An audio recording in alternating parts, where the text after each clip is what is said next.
Welcome back to the Dry Fire Journal. This is day 174, and today we're going to work on a skill that I believe is really important for us to keep in our mental wheelhouse and physical capability, and it's something we don't practice very often. And the context of it is, if I need to draw my firearm but not use it quite yet, but be ready to use it, then I am going to be drawing to index.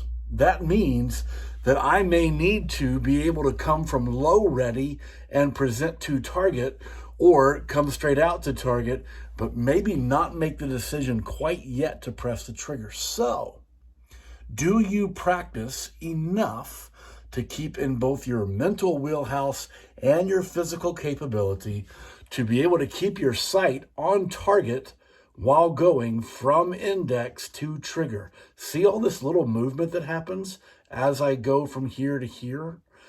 And so something that I encourage you to think through and work on today, amongst all the other things that you want to accomplish today as you try to get 1% better, is simply this. Once you prep your trigger however you need to, can you go from index on target to trigger and keep the sight where it belongs? I'm also going to try this in double action. So can I go from index to trigger? See that little movement there? From index to trigger, and then be able to keep the gun motionless. I'm going to try it in all the different directions or all the different ways my firearm can shoot.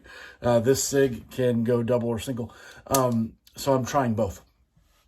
I think it's really important that we keep this in our realm of possibility.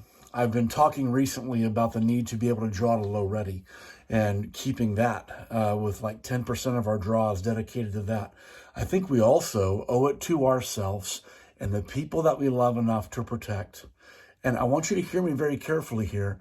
I also think we owe it to other human beings who potentially are posing a threat, see the firearm, and then choose to change their minds. Because there are a lot of defensive firearm uses where the trigger never has to be pressed.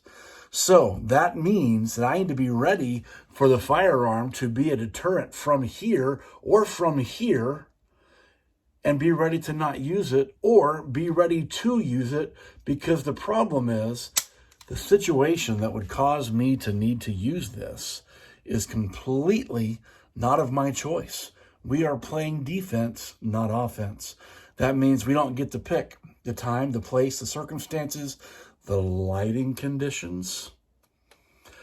We don't get to pick a whole lot of things because we're playing defense. So the whole point of this, keep it in your mental wheelhouse and in your physical capability to remain on target as you move from index to trigger, and be able to manipulate that trigger without letting your sight move. I hope this is more helpful for your conscience than it is for your actual skill level. And I also hope that you will apply this to your skill level. So get to work. Let me know how it goes, and I'll see you tomorrow.